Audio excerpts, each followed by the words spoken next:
What up, YouTube? Here with a review video for the 2023 AEW and New Japan Pro Wrestling's Forbidden Door. Now, this is how I do my wrestling review videos. I will give every match that happened on the card a rating out of a 5, and at the end of the video, I will give the whole event a rating out of a 10. And with that being said, let's get to the reviewing part of the video. The opening contest of this year's Forbidden Door was for the AEW World Championship. MJF defending the AEW World title versus Hiroshi Tanahashi. Now, this is a good, strong opening contest to kick off a event because it's for the world title, and you have MJF, who is the world champion of AEW, taking on a credible legend out of New Japan Pro Wrestling, Hiroshi Tanahashi. Now that sets the standards of how the rest of the show is going to go. That is a good pace starter for the whole show. And the match was decent. MJF won this match and retained the AEW World title via a classic heel fashion. He would hit Hiroshi Tanahashi with the ring, and he would get the win that way, and he was able to hit Tanahashi with the closed fist with the ring on his finger while the referee was distracted. And then the second match to AEW and New Japan Pro Wrestling's Forbidden Door this year was the opening contest to the men's Owen Hart Cup tournament with CM Punk and Satoshi Kojima. This was a good back and forth match, and CM Punk got the win after hitting the GTS. And I forgot to give the rating to the opening contest with Hiroshi Tanahashi and MJF. I will give that match a rating of a 3 out of a 5, and the CM Punk versus Satoshi Kojima gets a match of 2.5 out of a 5.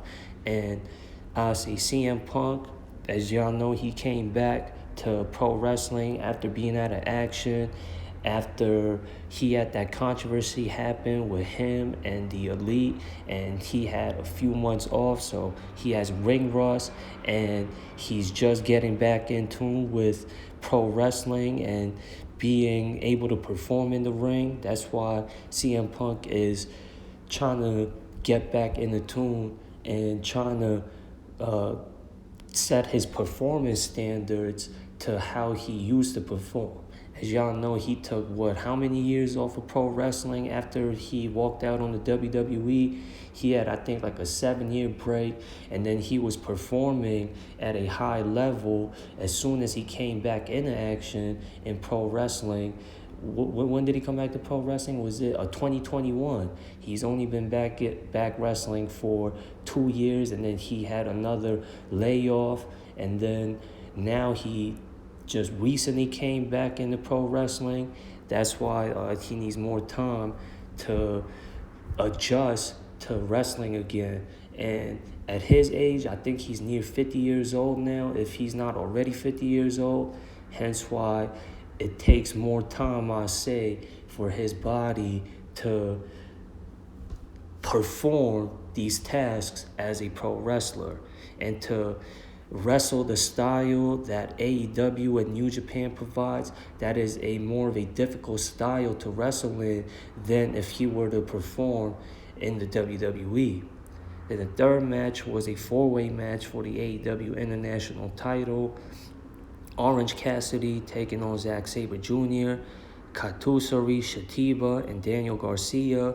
Now, this 4-way match with these 4 wrestlers who wrestle at a high caliber, you're expected to have a good, high-paced match, and that's what we got. And I'll give this match a rating of a 3.5 out of a 5.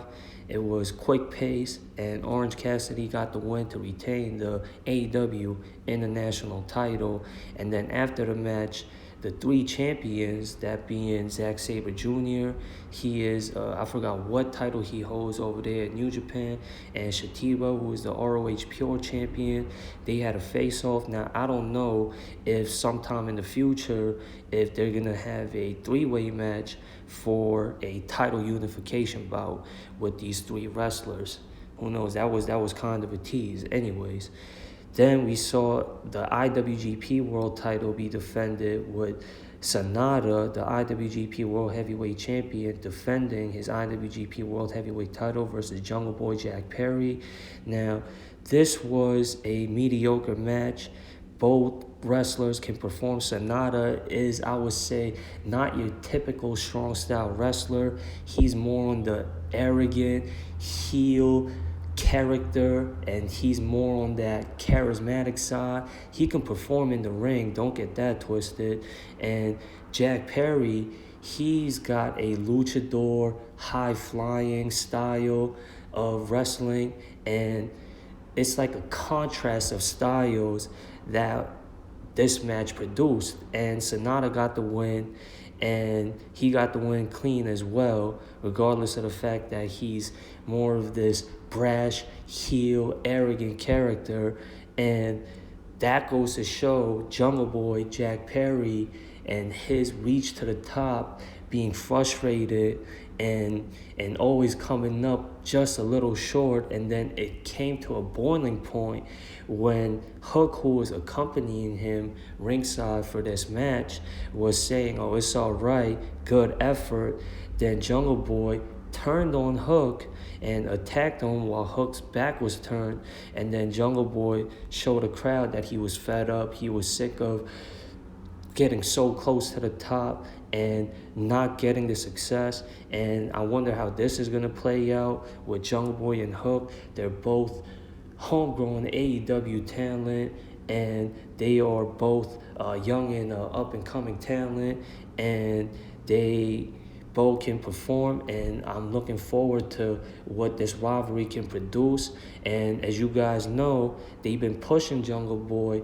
If y'all know, at Double or Nothing, they had that four-way match for the AEW World title with 4 homegrown talent that was there with AEW from the beginning.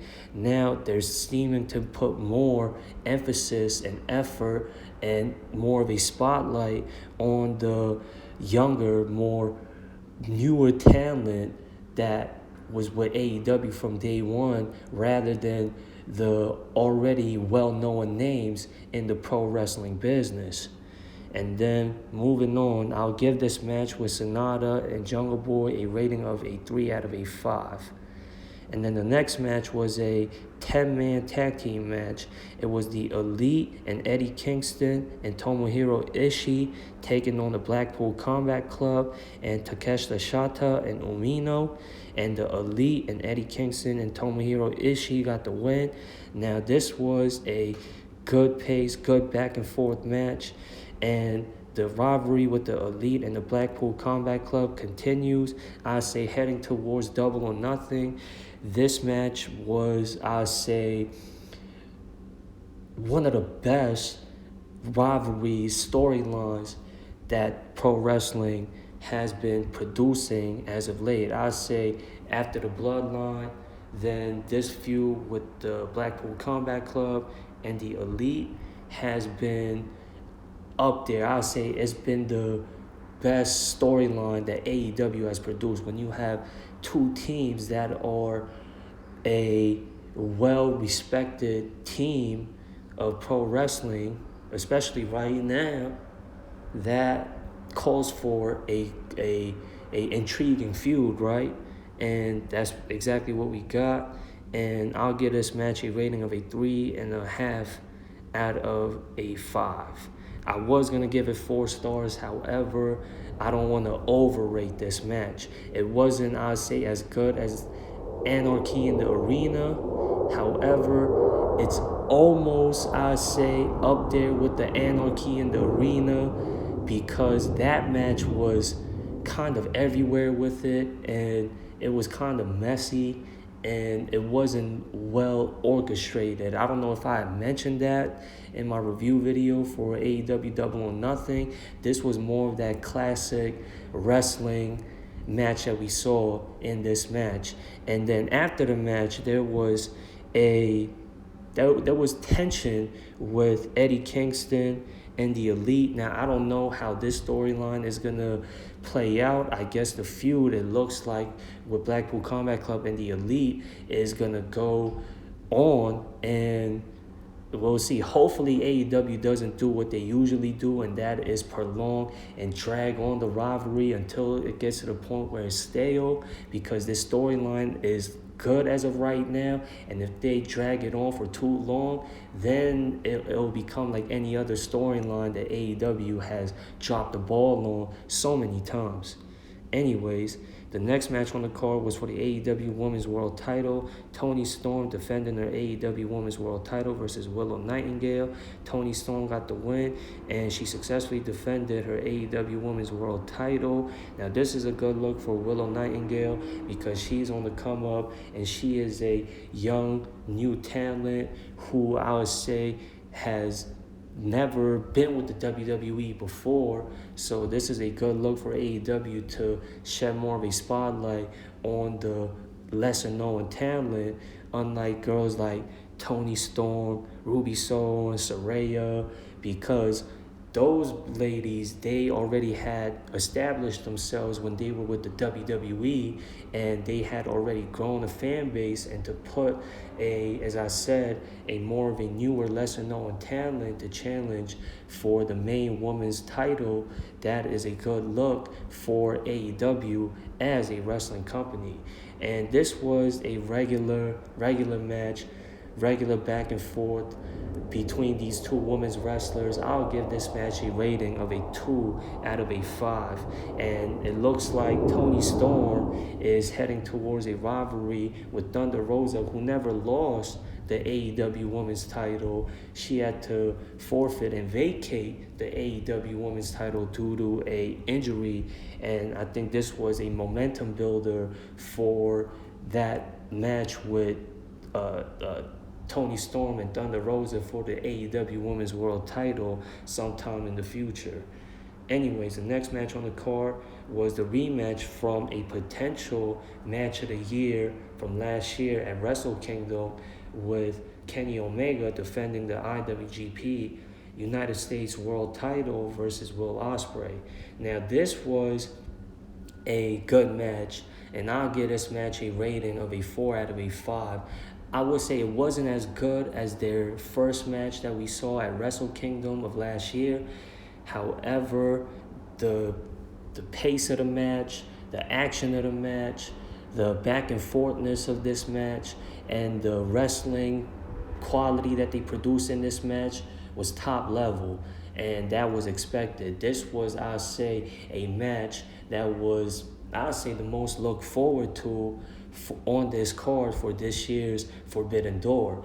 And the reason why I say this match wasn't as good as their first match at Wrestle Kingdom last year is because I say it was prolonged and it had interferences, unlike their match at Wrestle Kingdom, and it was kind of prolonging and dragging, and I thought the match should have been shorter than it was. This match was a 40-minute match. As I said, it showed great stamina, great endurance with these two wrestlers. However, I thought it took too much time from this card for this year's Forbidden Door. Anyways, Will Ospreay got the win after so many false finishes, and we saw Don Callis, who accompanied Will Ospreay along with his 2 security guards, and they both got kicked out, and then Don Callis came back ringside to assist Will Ospreay. And then Will Ospreay, it looked like, I thought this should have been the finish because it would add on to the rivalry with Kenny Omega and Don Callis. And after he hit Kenny Omega with the screwdriver, I thought that should have been the finish because they've been building this feud up, and the screwdriver has been a part of the storyline with the Elite and Blackpool Combat Club ever since that rivalry began. And then with Don Callis switching sides from the Elite to Blackpool Combat Club, I think that would intensify the rivalry with Kenny Omega and Don Callis, 2 longtime friends. Anyways, as I said, after false finishes, Will Ospreay would hit his finishing move to secure the win and regain the IWGP US Heavyweight title. Now, the IWGP US Heavyweight title is back on New Japan instead of it being with a AEW talent. And as I said, I gave this match, if I didn't already say it, a match rating out of a 4 out of a 5. And then the next match on the card was a trios match with Sting and Darby Allin teaming up with Tetsuya Naito, taking on the JAS, Chris Jericho and Sammy Guevara, and Minoru Suzuki. And this was a decent filler match. That's what it seemed like, leading to the main event after that long 40-minute match. And I'll give this match a rating of a 3 out of a 5. Sting, Darby Allin, and Tetsuya Naito got the win. And then it looks like they're building the rivalry with the two legends, Chris Jericho and Sting. And that's what this match was, I think, set for, to build a storyline with Sting and Chris Jericho. Hopefully, for AEW's sake speaking, it leads to a rivalry with Darby Allin and Chris Jericho rather than Sting and Chris Jericho, because Sting has been playing the mentor role for Darby Allin ever since AEW became a thing. And Darby Allin, if y'all didn't know, y'all saw Double or Nothing, he was a part of the 4 Pillars match for the world title at Double or Nothing. That means he's getting the push, and that's why I think it would be a good look for AEW to have a rivalry with Chris Jericho and Darby Allin, and have Chris Jericho put over the younger up-and-coming talent, Darby Allin, instead of seeing a rivalry with Chris Jericho and Sting, who's been wrestling for 30-plus years now. They are already well-known names. And with that being said, that's why I say that rivalry would be more of a nostalgic act than something that is progressive. Anyways, the main event of this year's Forbidden Door was the highly anticipated match with two great wrestlers, and that is Kazuchika Okada and Bryan Danielson. I think it was the first time ever. I think these wrestlers have never faced each other before, and this main event was a good match. I'll give this match a rating of a 3.5 out of a 5. With these two wrestlers, you expect a good technical, high-level wrestling match, and that's exactly what we produced, or what they produced and what we got to see. And Bryan Danielson got the win after a modified label lock, and that was a surprise to many people to see Okada lose in this fashion, and that pushes Bryan Danielson.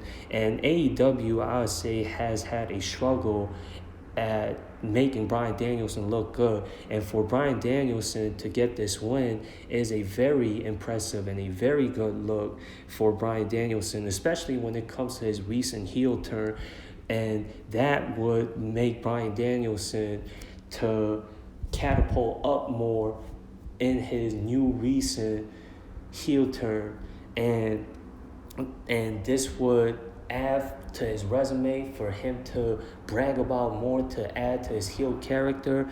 And a thing about Bryan Danielson is that he could play both roles very well, whether it be babyface or heel. That's why I think this win was very important for Bryan Danielson. And as I said, this match, it being the main event, it kind of lost its steam and the anticipation for this main event because of how long the match was with Kenny Omega and Will Ospreay. That match being 40 minutes, and the way how that match went, that's why I say this match kind of lost the fan enthusiasm and the crowd involvement that it deserved. Anyways, I'll give the overall rating for this year's Forbidden Door a rating of a 6.5 out of a 10. And I don't think I made a review for the first ever Forbidden Door, which was last year. I thought last year's Forbidden Door was better than this year's Forbidden Door. And as an event, the match quality, I say, because of the match with Kenny Omega and Will Ospreay, that was the best match produced in Forbidden Door history. And however, as an event as a whole, last year, the original first Forbidden Door event, there wasn't any such a drag on, such a long, prolonged match that we saw for this year's Forbidden Door. I don't think AEW, other than a gimmick themed 1 hour Iron Man match that we saw at this year's Revolution, I don't think on a regular scheduled match there was a match that was over 40 minutes like this match. Anyways, with that being said, that is the review for this year's Forbidden Door. You guys let me know what y'all thoughts are in the comments. Comment, subscribe, share, like, all that good stuff. And I'm out of here, y'all. Peace.